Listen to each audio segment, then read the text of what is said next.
Hello guys, welcome back to our channel. तो आज हम इस वीडियो में बात करने वाले हैं, बताइए किसके बारे में। लिपिड सॉल्युबल जो ड्रग है उसी को हम लोग थोड़ा सा आगे कंटिन्यू करने वाले हैं। तो हम इसमें बात करने वाले हैं कौन सी बीमारी के बारे में, डिमेंशिया के बारे में। डिमेंशिया क्या होता है वो सब समझ लेते हैं। तो बेसल न्यूक्लियस ऑफ मेनर्ड्स, मेनर्ड्स नाम का एक वैज्ञानिक था, पागल सन की।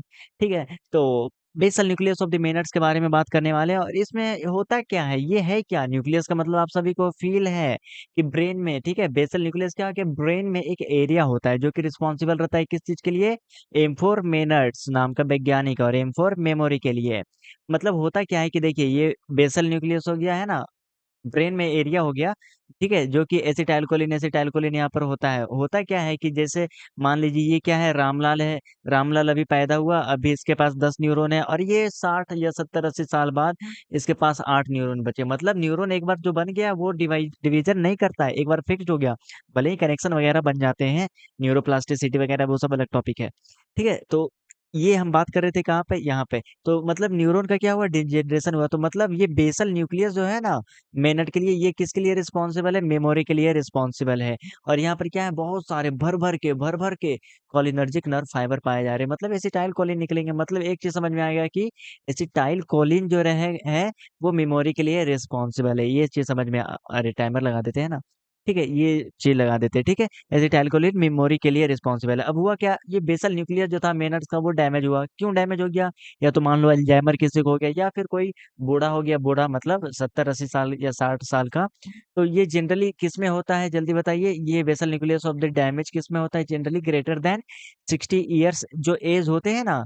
जैसे कि एग्जांपल यहाँ पर दे दिया, उसमें मान लो डैमेज हो गया, न्यूरॉन वगैरह कम हो गए, तो उसमें मेमोरी लॉस होने लगता है। क्या होने लगता है, नहीं सुना है, बूढ़ा हो गया तो अरे भूलने लग गया हूँ, थोड़ा बूढ़ा हो गया हूँ, ऐसा सुना है कि नहीं सुना है। क्यों ये मेमोरी लॉस क्यों हो रहा है, ये इसी कारण से हो रहा है। क्यों, क्योंकि उसका बेसल न्यूक्लियस जो था मेनट, उसमें क्या होने लगे, मरने लगे। मतलब तो अब हम क्या चाहेंगे, हम चाहेंगे कि एसिटाइल कोलिन क्या रहे, थोड़ा बना रहे। इससे क्या होगा फायदा, एसिटाइल कोलिन स्टेरॉइड नाम का जो एंजाइम है जो कि तोड़ रहा है एसिटाइल कोलिन को, हम चाहेंगे कि एसिटाइल कोलिन जो रहे वो सिनेप्स में ज्यादा देर तक रहे, ताकि क्या है, मेमोरी मेंटेन रहे, है ना। समझ में आ रहा है मैं क्या समझाना चाह रहा हूँ, हाँ। तो इसके लिए फिर से ऑब्वियसली कौन सा ड्रग चाहिए, जो लिपिड सॉल्युबल हो। हम ड्रग देना चाहते हैं जो कि मीमो मतलब भूलने वाली बीमारी हो गई है ना, तो उसको ठीक करना चाहते हैं। तो हम चाहेंगे कि एसिटाइल कोलिन स्टोरेज एंजाइम जो है एसिटाइल कोलिन को ना तोड़े, ना तोड़े, ना तोड़े। ठीक है, ना तोड़े, तो एसिटाइल कोलिन ज्यादा देर तक रहेगा सिनेप्स में, उसका इफेक्ट बना रहेगा। तो इसके लिए हमने अभी पढ़ा कि जो ऐसा ड्रग देना चाहिए जो कि क्या ब्लड ब्रेन बैरियर को क्रॉस कर सके, और वो कौन सा है, लिपिड सॉल्युबल वाला है, रिवर्सिबल वाला है, एसिटाइल कोलिन एस्टरेज इनहिबिटर जो था, है कि नहीं।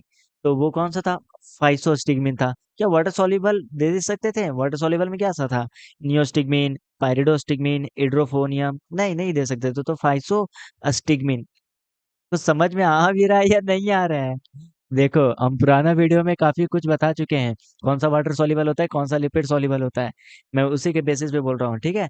तो अब क्या हुआ, देखो कोशिश करेंगे 2 3 मिनट में खत्म करने की। तो फाइसोस्टिगमिन दिए हैं, लेकिन अब फाइसोस्टिगमिन के साथ ये समस्या है, क्या ये ब्लड ब्रेन बैरियर को क्रॉस तो कर जाएगा, बीबीबी को क्रॉस तो कर जाएगा, यहाँ पर एक्शन ले तो लेगा, लेकिन इसका इफेक्ट एसिटाइल कोलिन ये क्या करेगा, बढ़ेगा। मतलब और भी अदर एरिया में, एक तो ब्रेन वाले एरिया में चलो मान लिया ठीक कर दिया प्रॉब्लम, लेकिन इसके क्या है, साइड इफेक्ट्स एक है।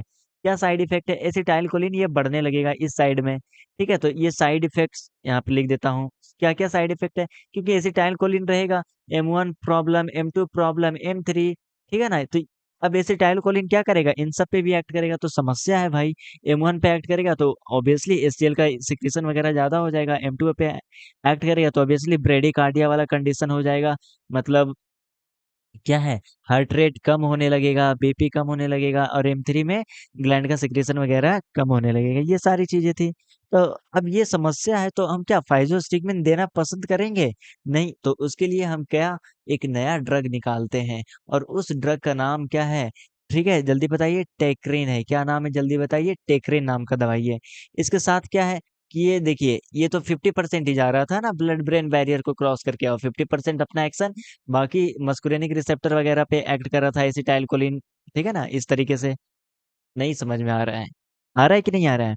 अरे, जब हम lipid soluble acetylcholinesterase inhibitor दे रहे हैं तो एसिटाइल कोलिन का कॉन्सेंट्रेशन बढ़ रहा है। क्यों बढ़ रहा है? आपको ये बात समझ में आ रहा है कि नहीं आ रहा है, या मैं स्लो हो जाऊं? नहीं, स्लो नहीं हो सकते क्योंकि टाइम के अकॉर्डिंग चलना पड़ेगा। तो टेक्राइन ड्रग दिए, ये 99% क्रॉस कर जाता है, लेकिन इसके साथ भी समस्या आ गई। क्या समस्या आ गई? कि क्या है? अच्छा, कुछ चीज तो मैं बताना ही भूल गया यहाँ पर। ये शॉर्ट एक्टिंग है, अभी बताएंगे। 10 मिनट का वीडियो हो जाएगा। शॉर्ट एक्टिंग था और ये हिपैटोटॉक्सिसिटी कॉज कर रहा था। ठीक है, अभी मेन चीज तो बताना ही भूल गए। कोई बात नहीं। ठीक है, ये बेसल न्यूक्लियस ऑफ द मेनट है ना, अब ये क्या हो जाएगा, डैमेज हो जाएगा, तो मेमोरी लॉस वाला प्रॉब्लम हो जाएगा, है कि नहीं? मैं जैसे कि 60 साल वाले में ऐसा एग्जांपल दिया, तो क्या हो जाएगा, मेमोरी लॉस को हम लोग क्या बोलते हैं, जल्दी बताइए। मेमोरी लॉस को हम लोग कहते हैं डिमेंशिया। क्या कहते हैं मेमोरी लॉस को हम लोग? डिमेंशिया। तो यहाँ पर डिमेंशिया देखिए हो रहा है, या तो हो जाएगा सेनाइल डिमेंशिया, है ना, मतलब उम्र बढ़ गया, उम्र के साथ न्यूरॉन वगैरह उसके कम पड़ गए, या फिर अल्जाइमर डिमेंशिया, है ना। अब जिसको डिमेंशिया है क्या उसको, ठीक है, अल्जाइमर डिमेंशिया, तो ये ड्रग हम लोग टेक्रिन दे रहे थे, तो ये हिपैटोटॉक्सिसिटी कॉज कर रहा था, और ये शॉर्ट एक्टिंग था, है ना। अब समस्या है कि इसको शॉर्ट एक्टिंग है तो 4 टाइम देना पड़ता था दिन भर में, ठीक है ना, 4 टाइम्स, या क्यूडी, क्यूडी लिख देंगे। ठीक है, तो ये समस्या था। अब जिसको भूलने वाली बीमारी है वो 4 टाइम कैसे लेगा, वो भूल जाएगा ना। तो इसलिए उससे अच्छा ड्रग हम लोगों ने डेवलप किया। और उससे अच्छा ड्रग कौन कौन सा है, जल्दी बताइए।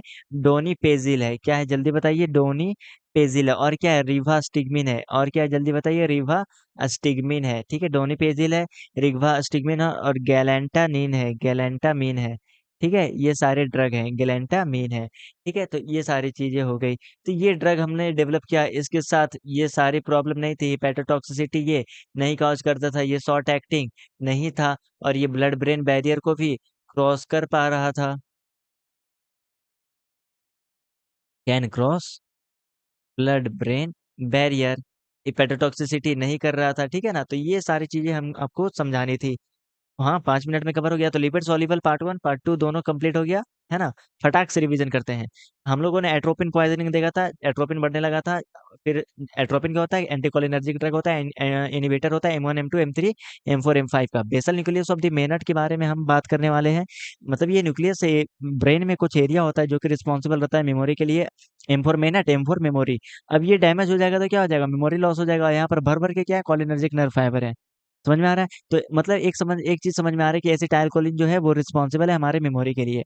अब अब मान लो डैमेज हो गया, जैसे एक एग्जांपल दिया था कि ये क्या है, रामलाल था। ये क्या था, रामलाल था। 60 साल बाद इसके न्यूरॉन क्या पड़ गए, कम पड़ गए, क्योंकि ये न्यूरॉन डिवीजन नहीं कर रहा है ना। अब न्यूरॉन कम पड़ गए इसके, है ना, न्यूरॉन वगैरह कम हो गए, तो ये क्या, डिमेंशिया होने लगा। डिमेंशिया कहने का मतलब मेमोरी लॉस। डिमेंशिया कहने का मतलब क्या, मेमोरी लॉस। अब ये क्या है, सिनाइल डिमेंशिया हो सकता है, एल्जीमर डिमेंशिया हो सकता है ना। तो समस्या, अब समस्या है तो समाधान तो ढूंढना पड़ेगा ना। समाधान क्या है कि वैसा ड्रग दो जो कि क्या, ब्लड ब्रेन बैरियर को क्रॉस करे। एसिटाइल कोलिन स्टोरेज एंजाइम जो है वो तोड़ दे रहा है एसिटाइल कोलिन को, फटाक फटाक। तो वो धीरे धीरे थोड़े इनिबिटर दे दो, एसिटाइल कोलिन स्टोरेज इनिबिटर। वो कौन सा है, लिपिड सॉल्युबल नहीं हो सकता है, जो कि ब्लड ब्रेन बैरियर को क्रॉस करेगा। फाइसोस्टिगमिन हमारे पास हाथ में था। अब फाइसोस्टिगमिन देखो, ये क्या था, फाइसोस्टिगमिन था, लेकिन फाइसोस्टिगमिन के साथ क्या समस्या है कि ये साइड इफेक्ट शो कर रहा है। कौन सा साइड इफेक्ट, क्योंकि ये तो ब्रेन को क्रॉस कर ही तो रहा है। ठीक है, चलो यहाँ ये वाला समस्या थोड़ा देर के लिए ठीक हो भी गया। लेकिन ये क्या करेगा, एसिटाइलकोलिन, एसिटाइलकोलिन इस वाले एरिया पे बढ़ने लगा, जो कि M1 M2 M3 रिसेप्टर को क्या कर देगा, स्टिमुलेट कर देगा। अब M1 M2 M3 रिसेप्टर कहाँ कहाँ पाया जा रहा था, ये स्टोमक में पाया जा रहा था, तो HCl का सिक्रेशन बढ़ा देगा। M2 रिसेप्टर जो था हार्ट में पाया जा रहा था, तो क्या हो जाएगा, हार्ट रेट पैरासिम्पैथेटिक है ना, तो हार्ट रेट कम कर देगा, ब्लड प्रेशर कम हो जाएगा। ठीक है ना। और M3 जो था प्यूपल वगैरह में पाया जा रहा था, तो क्या हो जाएगा, जल्दी बताओ। यहाँ पर circular muscle of the pupal, जिसे हम लोग को क्या बोल रहे थे, कॉन्स्ट्रिक्टर प्यूपले कह रहे थे, है ना। आइरिस के 2 मसल होते हैं। मैं इतना कैसे बताऊं तुम्हें, ठीक है, ये चीज समझ में आया। तो ये सारी समस्या थी, तो फाइजोस्टिगमिन के साथ ये समस्या थी। अच्छा, तो क्या है, दूसरा दवाई का नाम हमने डेवलप किया। हम क्या है, साइंटिस्ट हैं। साइंटिस्ट कौन है, डॉक्टर आर, या तुम लोग साइंटिस्ट हो।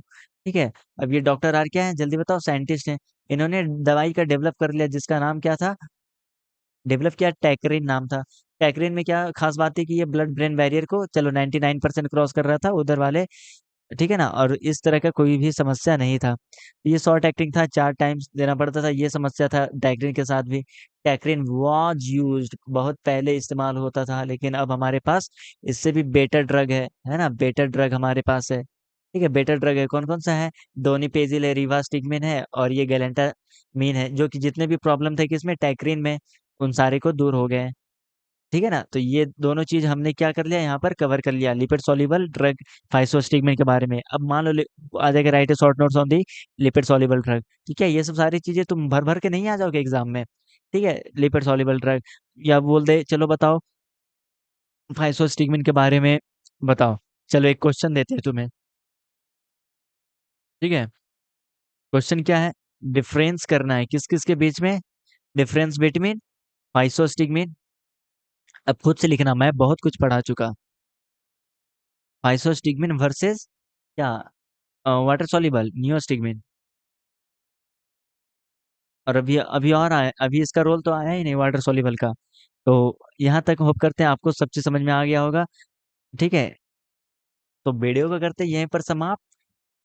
मिलेंगे हम आपसे अगले वीडियो में। Thanks for watching this video. अच्छा, और इसका पीडीएफ आपको मेरे टेलीग्राम चैनल पे मिल जाएगा, तो आप वहां पर जा करके देख सकते हो। तब तक के लिए इतना ही, मिलेंगे हम आपसे अगले वीडियो में। Thanks for watching this video.